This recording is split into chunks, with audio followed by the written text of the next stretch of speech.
sosial sendiri mempelajari mengenai manusia, masyarakat, dan yang terjadi di dalamnya. Supaya lebih mudah, pembahasan kami dibagi menjadi 3. Yang pertama ada masa awal, yang kedua ada era modern, dan yang ketiga adalah perkembangan ilmu sosial kontemporer. Sebelum ilmu sosial menjadi disiplin formal, manusia sebenarnya sudah mempelajari masyarakat sejak zaman kuno. Beberapa tokoh awal seperti Plato dan Aristoteles di Yunani kuno membahas politik, etika, dan kehidupan sosial. Kemudian di dunia Islam ada Ibn Khaldun yang sering disebut sebagai bapak sosiologi yang membahas tentang perubahan masyarakat, kekuasaan, dan ekonomi dalam budaya. Dalam bukunya yang berjudul Muqaddimah. Pada masa ini, kajian masyarakat belum dianggap sebagai ilmu yang terpisah. Semuanya masih bercampur dengan ilmu filsafat. Oke, selanjutnya kita akan membahas mengenai era modern dan lahirnya ilmu sosial.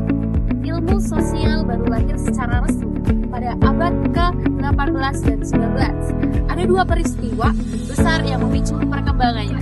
Yang pertama, revolusi industri. Di sini banyak perubahan sosial, contohnya urbanisasi, kemiskinan baru, konflik kelas. Dan para pemikir mencoba memahami perubahan itu secara ilmiah. Yang kedua, ada pencerahan. Di sini, pendorong penggunaan rasionalitas dan metode ilmiah untuk mempelajari masyarakat. Tokoh-tokoh penting pada era ini yaitu ada Auguste Comte. Di sini bapak sosiologi memperkenalkan positivisme. Yang kedua ada Karl Marx, analisis konflik dan perjuangan kelas. Yang ketiga ada Emile Durkheim, menjelaskan fakta sosial dan solidaritas. Dan yang terakhir ada Max Weber, membahas tindakan sosial dan makna dalam perilaku manusia. Dari sinilah lahir sebagai cabang ilmu sosial seperti sosiologi, ekonomi modern, ilmu politik, dan antropologi. Yang ketiga ada perkembangan ilmu sosial kontemporer. Memasuki abad ke-20 hingga sekarang, ilmu sosial semakin berkembang dan menjadi lebih kompleks. Perkembangan pentingnya antara lain ada yang pertama, yaitu kedekatan interdisipliner. Ilmu sosial mulai bekerja sama dengan ilmu lain seperti psikologi, linguistik, teknologi, bahkan ilmu komputer. Yang kedua, munculnya ilmu baru. Misalnya, seperti studi komunikasi, kriminologi, ilmu pembangunan, studi gender, sosiologi digital, dan big data. 3, ada metode penelitian yang lebih variatif. Tidak hanya metode kualitatif dan kuantitatif klasik, tetapi juga ada analisis jaringan sosial, pemodelan komputasional, data etnografis, digital, dan survei online skala besar. Pada abad ke-20, ilmu sosial terus berkembang dengan munculnya teori-teori baru seperti psikoanalisis, Sigmund Freud, antropologi, dan ilmu politik. Antropologi berkembang sebagai disiplin ilmu yang mempelajari kebudayaan masyarakat primitif, sedangkan ilmu politik mempelajari tentang sistem politik dan pemerintahan. Dalam beberapa dekade terakhir, ilmu sosial telah mengalami perubahan besar dengan munculnya teori-teori postmodernisme, feminisme, dan globalisasi. Postmodernisme menekankan pentingnya keragaman dan perbedaan, sedangkan feminisme menekankan pentingnya kesetaraan gender. Globalisasi di sisi lain menekankan pentingnya hubungan antara masyarakat dan ekonomi digital. Beberapa tokoh penting lainnya dalam sejarah perkembangan ilmu sosial antara lain Karl Marx, Max Weber, Karl von Clausewitz, Claude Lévi-Strauss, dan Michael Foucault. Mereka semua telah memberikan kontribusi besar dalam memahami masyarakat dan perilaku manusia.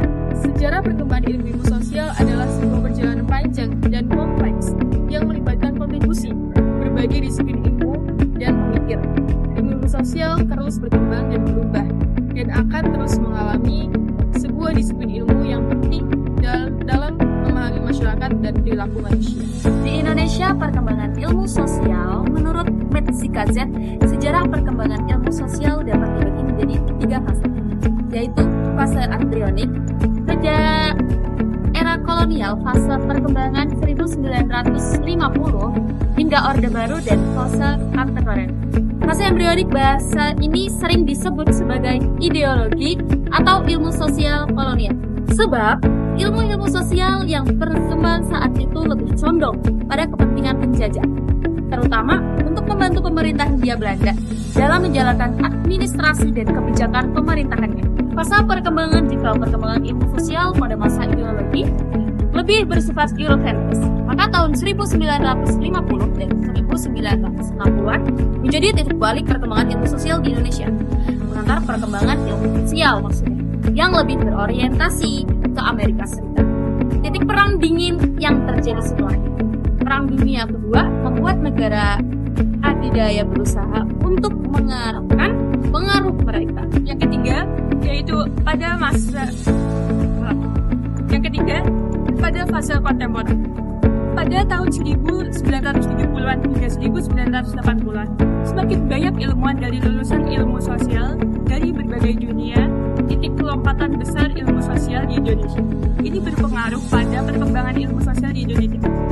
Secara kuantitas dapat dilihat dengan munculnya berbagai perguruan tinggi yang membuka jurusan atau program studi ilmu sosial. Pada Iga Zahira, Muhammad Fatul Hadi, dan Sumiati, awal 1970-an setidaknya terdapat 74 fakultas ilmu sosial dan kebudayaan. Perkembangan jumlah institusi akademik ini tentu sangat berpengaruh terhadap berbagai lembaga pemerintah maupun non-pemerintah yang menjadi pusat pengkajian ilmu sosial, mulai berkembang dengan mantap pada awal 1970-an, seperti lembaga pendidikan, penelitian, dan perkembangan ekonomi sosial sangat penting peranannya dalam perkembangan ilmu sosial di Indonesia.